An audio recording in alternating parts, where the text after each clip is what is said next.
ನಮಸ್ತೆ ಎಲ್ಲರಿಗೂ ಎಸ್ ವ್ಲಾಗ್ಗೆ ಸ್ವಾಗತ. ನಾನಿವತ್ತು ಗರಿಗರಿಯಾದ ದೋಸೆ ಮಾಡೋದು ಹೇಗೆ ಅಂತ ತೋರಿಸ್ತಾ ಇದ್ದೀನಿ. 1/4 ಪಾವಷ್ಟು ಉದ್ದಿನಬೇಳೆ, 1 ಟೇಬಲ್ ಸ್ಪೂನ್ ಮೆಂತ್ಯ,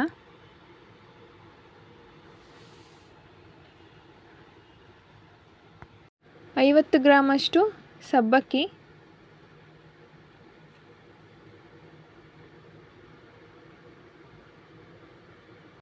4 ಪಾವು ರೇಷನ್ ಅಕ್ಕಿ ತೊಗೊಂಡಿದ್ದೀನಿ.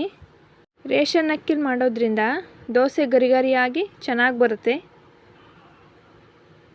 ಈಗ ಎಲ್ಲ ತೊಳ್ಕೊಂಬರ್ತೀನಿ. ಒಂದು 4 ಸತಿ ತೊಳೆದಿದ್ದೀನಿ ಅಕ್ಕಿನ. ಎಲ್ಲ ಸಪ್ರೇಟಾಗಿ ನೆನೆಸಿಟ್ಕೊಂಡಿದ್ದೀನಿ. ಬೆಳಗ್ಗೆ ಒಂದು 10 ಗಂಟೆಗೆ ನೆನೆಸ್ಕೊಂಡು ರಾತ್ರಿ 9 ಗಂಟೆಗೆ ರುಬ್ಕೋಬೇಕು. ಪೂರಿ 1 ಪಾವು ತೊಗೊಂಡಿದ್ದೀನಿ. 1 ಬೌಲಷ್ಟು ಅನ್ನ ತೊಗೊಂಡಿದ್ದೀನಿ. ಒಬ್ಬರು ಅನ್ನ ಹಾಕಲ್ಲ, ಸ್ಮೂತಾಗಿ ಚೆನ್ನಾಗಿ ಬರೋದಕ್ಕೋಸ್ಕರ ನಾವು ಅನ್ನ ಹಾಕ್ತೀವಿ. ಈಗೆಲ್ಲ ಸ್ವಲ್ಪನೇ ಹಾಕ್ಕೊಂಡು ರುಬ್ಕೋತೀನಿ. ನುಣ್ಣಗೆ ರುಬ್ಕೋಬೇಕು. ನೋಡಿ, ಈಗ ನುಣ್ಣಗೆ ರುಬ್ಕೊಂಡಿದ್ದೀನಿ. ಇದನ್ನು ನಾವು ಒಂದು ಕ್ಯಾರಿಯರ್ ಇಟ್ಕೊಂಡಿದ್ದೀವಿ, ಅದರಲ್ಲಿ ಹಾಕ್ಕೋತೀನಿ. ಇದೇ ಥರ ಎಲ್ಲದನ್ನು ರುಬ್ಕೋತೀನಿ. ಈಗೆಲ್ಲ ರುಬ್ಕೊಂಡಾಗಿದೆ. ಈ ಥರ ಕೈಯಲ್ಲಿ ಚೆನ್ನಾಗಿ ಮಿಕ್ಸ್ ಮಾಡಬೇಕು. ರುಬ್ಬಿಟ್ಟು ಹಂಗೆ ಬಿಟ್ಬಿಟ್ರೆ ಉದುಗ್ ಬರಲ್ಲ, ಅಂದರೆ ಉಬ್ಬಿ ಬರಲ್ಲ. ಚೆನ್ನಾಗಿ ಒಂದು 10 ನಿಮಿಷ ಇಲ್ಲ ಒಂದು 1/4 ಗಂಟೆ ಚೆನ್ನಾಗಿ ಮಿಕ್ಸ್ ಮಾಡಬೇಕು.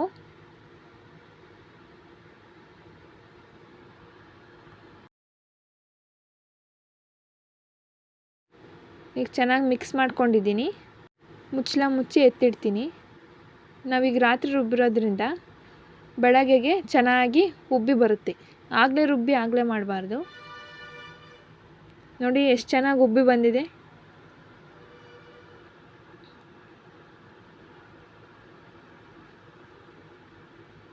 ಹಂಗೆ ಕೈಯಲ್ಲಿ ಮಿಕ್ಸ್ ಮಾಡೋದ್ರಿಂದ ಈ ಥರ ಉಬ್ಬಿ ಬರುತ್ತೆ. ಸುಮ್ಮನೆ ಬಿಟ್ಬಿಟ್ರೆ ಉಬ್ಬು ಬರಲ್ಲ. ಹಿಟ್ಟು ಹೆಂಗಿರುತ್ತೋ ಹಂಗೆ ಇರುತ್ತೆ.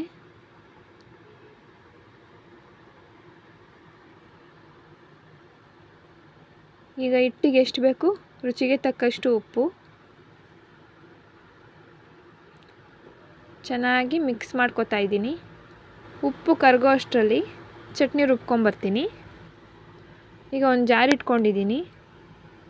ಕಾಯಿ ಅರ್ಧ ಹೋಳು ಕಾಯಿ ತೊಗೊಂಡಿದ್ದೀನಿ.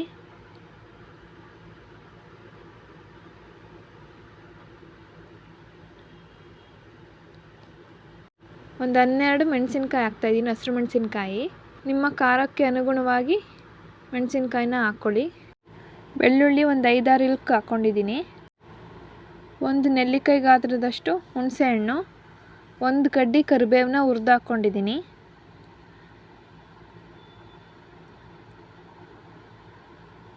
ಸ್ವಲ್ಪ ಪುದೀನ. ಇದನ್ನು ಫಸ್ಟು ರುಬ್ಕೋತೀನಿ.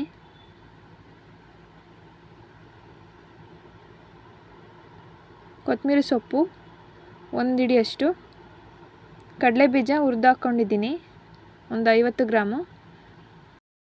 ಕಡಲೆ 1 ಬೌಲಷ್ಟು ಹಾಕ್ಕೊಂಡಿದ್ದೀನಿ. ರುಚಿಗೆ ತಕ್ಕಷ್ಟು ಉಪ್ಪು. ಇದನ್ನೆಲ್ಲ ರುಬ್ಕೋತೀನಿ. ಈಗ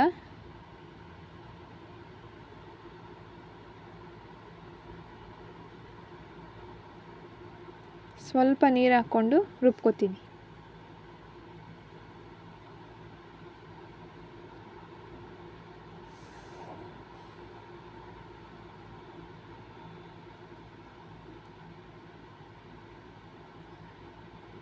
ತುಂಬ ನುಣ್ಣಗೂ ಆಗಬಾರ್ದು, ಸ್ವಲ್ಪ ದಪ್ಪಗೆ ಇರಬೇಕು ಚಟ್ನಿ. ಆಗಲೇ ರುಚಿ ಚೆನ್ನಾಗಿರುತ್ತೆ. ಈಗ ಒಂದು ಪಾತ್ರೆಗೆ ತೆಗಿತೀನಿ ಚಟ್ನಿನ.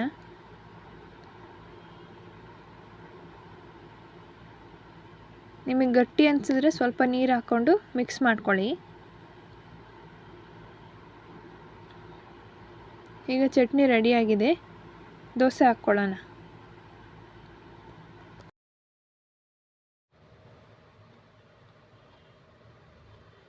ಈಗ ಹೆಂಚು ಕಾದಿದೆ. ದೋಸೆ ಹಾಕ್ಕೋತೀನಿ.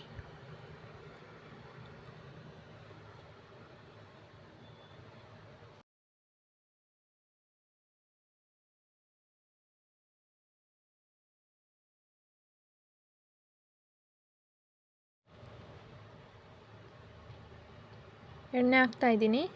ಎಣ್ಣೆ ಜೊತೆಗೆ ತುಪ್ಪನೂ ಮಿಕ್ಸ್ ಮಾಡಿ ಇಟ್ಕೊಂಡಿದ್ದೀನಿ. ತುಪ್ಪ ಹಾಕೋದ್ರಿಂದ ದೋಸೆ ರುಚಿ ಚೆನ್ನಾಗಿ ಬರುತ್ತೆ.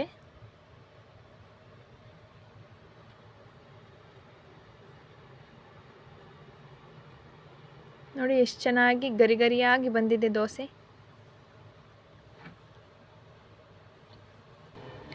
ಈಗ ತಿರುಗಿಸ್ಕೊಂಡು 1-2 ಸೆಕೆಂಡ್ ರೋಸ್ಟ್ ಮಾಡ್ಕೋತೀನಿ. ಈಗ ದೋಸೆ ಆಗಿದೆ, ತೆಗಿತಾ ಇದ್ದೀನಿ. ಈಗ ಪಲ್ಯ ಮಾಡ್ಕೋತೀನಿ. ಒಂದು ಬಾಣಲಿಗೆ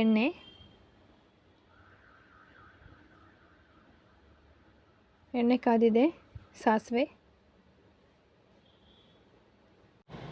ಸಾಸಿವೆ ಚಿಟಪಟ ಅನ್ನಬೇಕು.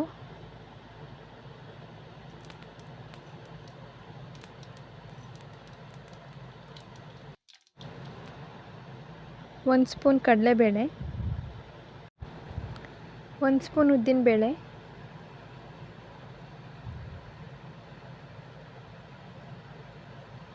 ಸ್ವಲ್ಪ ಗೋಲ್ಡನ್ ಬ್ರೌನ್ ಬರೋವರೆಗೂ ಫ್ರೈ ಮಾಡ್ಕೋಬೇಕು.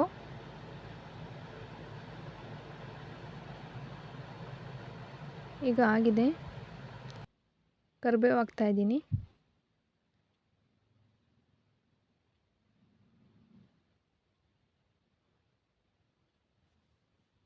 ಒಂದು 6 ಹಸಿರು ಮೆಣಸಿನ್ಕಾಯಿ ಸ್ವಲ್ಪ ಫ್ರೈ ಆಗಬೇಕು ಎಣ್ಣೆಯಲ್ಲಿ.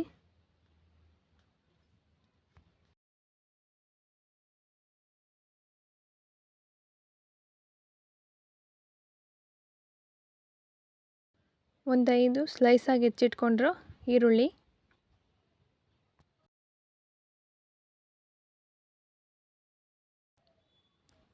ಗೋಲ್ಡನ್ ಬ್ರೌನ್ ಬರೋವರೆಗೂ ಈರುಳ್ಳಿನ ಫ್ರೈ ಮಾಡ್ಕೋಬೇಕು.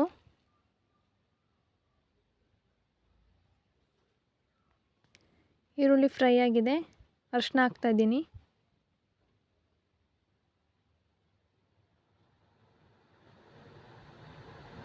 ಅರಿಶಿನ ಹಾಕಿದ್ಮೇಲೆ ಚೆನ್ನಾಗಿ ಮಿಕ್ಸ್ ಮಾಡ್ಕೋಬೇಕು.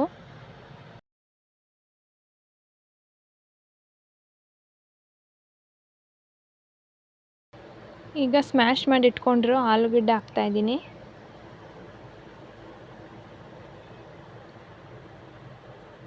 ಒಂದು 5-6 ಆಲೂಗಡ್ಡೆ ತೊಗೊಂಡಿದ್ದೀನಿ. ಚೆನ್ನಾಗಿ ಮಿಕ್ಸ್ ಮಾಡ್ಕೊತಾ ಇದ್ದೀನಿ.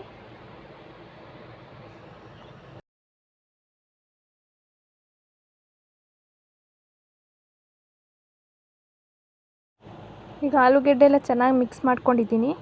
ರುಚಿಗೆ ತಕ್ಕಷ್ಟು ಉಪ್ಪು. ಆಲೂಗೆಡ್ಡೆ ಬೇಯೋಕ್ಕೆ ಉಪ್ಪು ಹಾಕಿರೋದ್ರಿಂದ ನೋಡಿಕೊಂಡು ಉಪ್ಪು ಹಾಕ್ಕೋತಾ ಇದ್ದೀನಿ. 1 ಹಿಡಿಯಷ್ಟು ಕೊತ್ತಂಬರಿ ಸೊಪ್ಪು,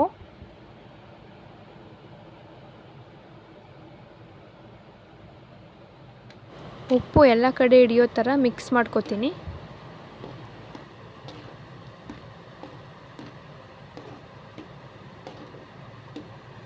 ಈಗ ಆಲೂಗೆಡ್ಡೆ ಪಲ್ಯ ರೆಡಿಯಾಗಿದೆ. ದೋಸೆ ಜೊತೆ ಸರ್ವ್ ಮಾಡ್ತೀನಿ. ನೋಡಿ ಎಷ್ಟು ಚೆನ್ನಾಗಿ ಮೃದುವಾಗಿ ಕ್ರಿಸ್ಪಿನೆಸ್ ಆಗಿ ಚೆನ್ನಾಗಿ ಬಂದಿದೆ ದೋಸೆ. ಈಗ ಟೇಸ್ಟ್ ನೋಡಿ ಹೇಗಾಗಿದೆ ಅಂತ ಹೇಳ್ತೀನಿ.